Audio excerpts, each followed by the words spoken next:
So coming up, I will be unboxing my obstacle helmet. I'll be telling you the reasons why I bought it and my experience with the actual buying process because I bought this from Obstacle's website. I'll be talking about my experience with my previous helmet, which was the Legacy Obstacle helmet. The one version before this that had, the old bungees and the molded in shroud, just the older design. This is the brand new helmet, which has a lot of features that I prefer, which I'll get into. But yeah, just stay tuned. I'll get into that in the future.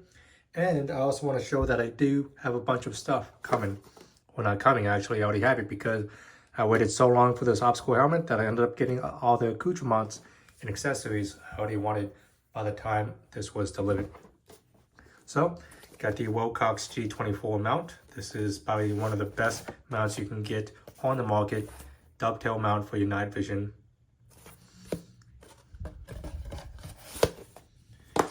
I have the Obstacle branded. This is the counterweight. This one happens to be in black, but since you do want night vision, you do obviously want a counterweight. It's a very lightweight helmet. You can sometimes get away with not having counterweight if you have a ballistic helmet, but in my case, I ran a bump helmet for a while and I found that the counterweight was almost a necessity. Pretty simple install. All you do is uninstall these bolts and then you reinstall them with this strap going over it. So pretty simple. I have the counterweight. I have a Peltor Comtax. This is one of the newest models. This is the Peltor Comtax 6. Very nice set of hearing protection. I do have the arc rails and the actual Peltor mounts that attach it, and it's going to be a dedicated set of Peltor mounts for my helmet. So got that. The last thing I have is the Surefire Precision, the SNS Precision Surefire Axe mount. So what that is a dedicated helmet mount. It goes in between the arc rails and it gives you an articulating mount. So you have function of having a white light. You can also swap it to an IR spectrum. So you have a powerful IR light. Also have it off when you don't want to, but I have a dedicated light that I plan on mounting. This is also one of the best mounts you can buy. It's very costly. This mount itself is about $500. Not the mount, the actual assembly as you see here. So I have the most premium accessories. I'll tell you the reasons I got into them, and I'll be doing a video series on each individual part. So this is video number 1 on which I talk about my obstacle helmet. Stay tuned for me unboxing it and me talking more about the helmet. And like I said, the buying process and etc. features I like. And also stay tuned because I'll be doing each individual video on the Surefire, on the obstacle counterweight, on the Peltor Comtax, and on the Wilcox G24. I have a PBS 14, which I'll talk about a little bit, but I'll do a bunch of shooting clips. I'll be doing an unboxing demonstration. Just stay tuned for that. And let's get on to me unboxing the helmet. What is going on, YouTube? So what I have in front of you is an unopened box from Gentex. Let me see if I have an invoice. So Gentex, this is actually my obstacle helmet. It's the Fast SF Ranger Green carbon fiber bump. Let me see if I can show you here. I took the invoice out because it has my shipping information and I don't want you guys to exactly see that. But what I have is the Obstacle Fast SF, which is the newest generation of helmets. This is in the carbon fiber version, carbon fiber shell. Don't know what VLL it means. Maybe that's the versions. Has the arc dial in large range of green. I know I do have the Lux liner, so maybe that's part of that VLL. That's all I bought with just one helmet. Let me see this. So I actually bought this helmet on March 1st of 2023 and it was shipped on 6/14. So it was about 14 weeks back order from me buying the helmet and me having to, actually getting delivered. They didn't actually charge me until it was ready to ship. So they charged me, I think on the 7th, so about 10 days ago or so.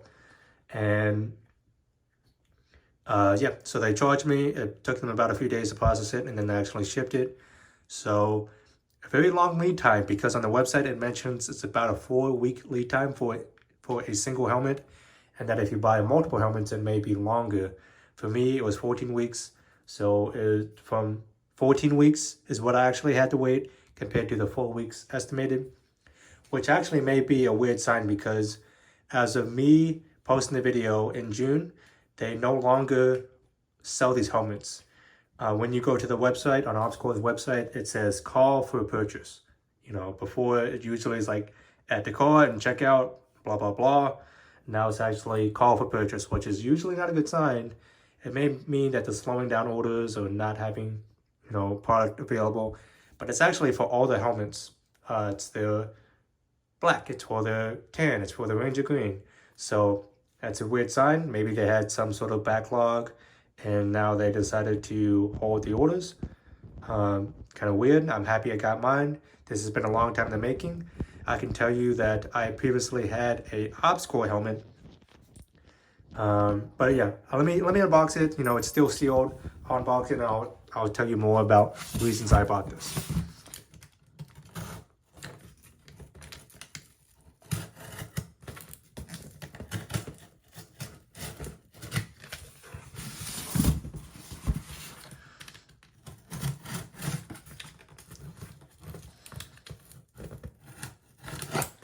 Wow.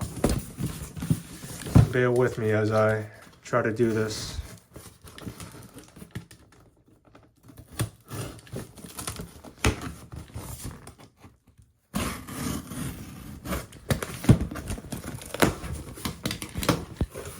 Okay, so a box inside of a box.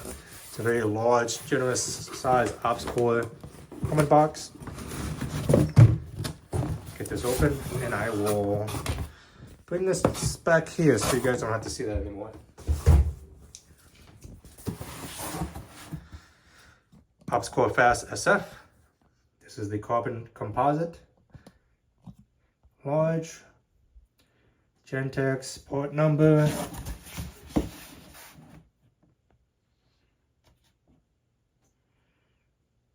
And let's see. So the color is supposed to be Ranger Green. Take a look at the sides. Zoom out. OpsCore. It's a pretty non-discrete box.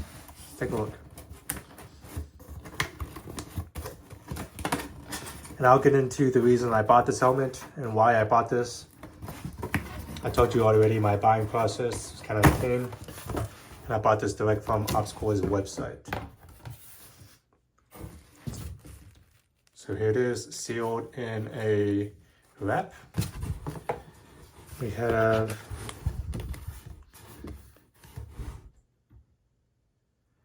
a few of the industry partners, it looks like, and an inspection form. So let me loosen this up. It's kind of nice if I want to transport my helmet, maybe. I have a nice bag I can do so.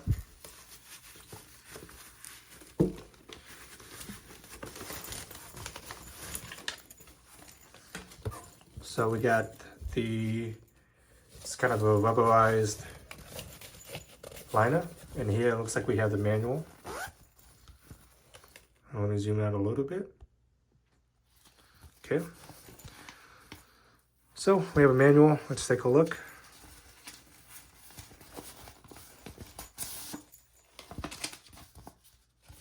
Just talking about the actual helmet. Oh, the accessories and etc. This is the Lux liner. They do have a EPP pads, but those are typically on the legacy helmets. Nape pad. Okay. We have a accessory kit, so zip ties. We have rails that mount on the arc rails of the helmet in case you want to have a 1913 slot or Picatinny rails. We have an extra set of Lux liners. This is, I believe, a thicker size.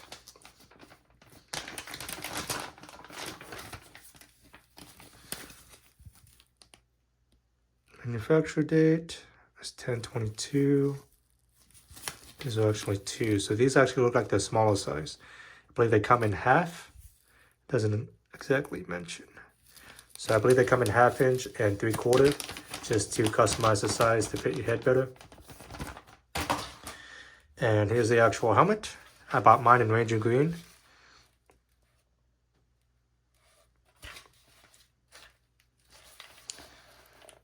Has the arc dial. They do make 2 separate dials, a worm dial and an arc dial. Typically, the helmets come with the arc dial, and you do usually have to buy the worm dial separately. This is the vented carbon fiber bump.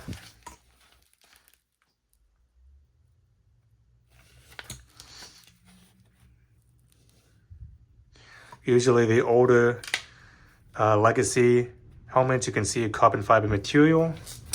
I cannot see that because you have the liner in here. So I can at a glimpse verify that it is a carbon fiber helmet. I can see the shell, some parts back here. Okay, interesting. So there it is. That's my Ops Core helmet. It's the Fast SF carbon fiber bump. So the reason I got the bump is because I already have a ballistic helmet. I have a ACH, a cheap, but proven ballistic helmet. And so I wanted to have capabilities of a lightweight helmet, something I could wear all day, something that I just wanted a lightweight helmet. I did actually have the older, it was the Ops Core bump, but the legacy version, I believe they just call it the fast helmet. The reason why I wanted to switch after owning it was because there were some issues I realized after the fact of owning it. For example, the arc rail, these are the super high cut arc rails. When I mounted my Peltors, I had the contact adapters, what do they call that?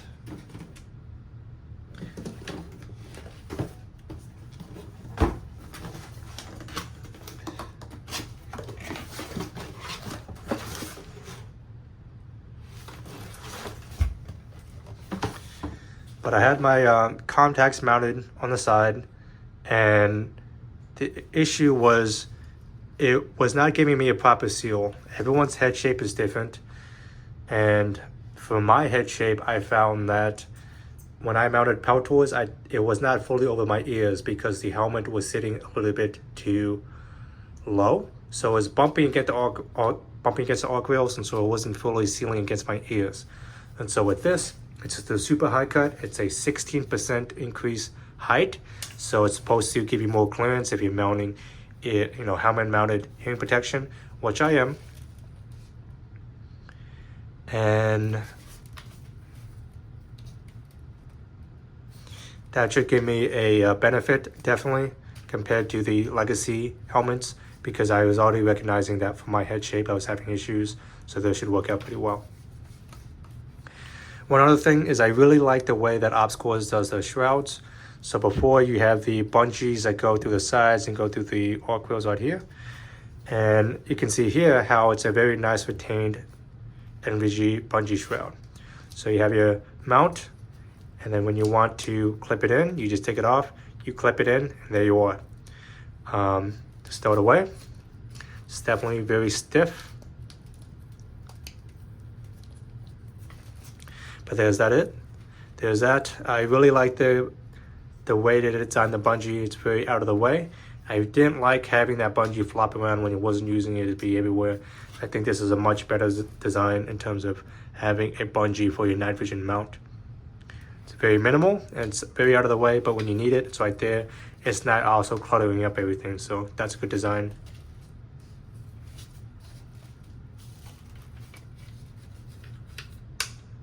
But yeah, not much to it. Lux liner assembly. And this is the nape which has replacement pads as well. This is adjustable. Let me see if I can show you. So you can adjust the, I believe the height on this. At least I could under my Legacy obstacle helmet.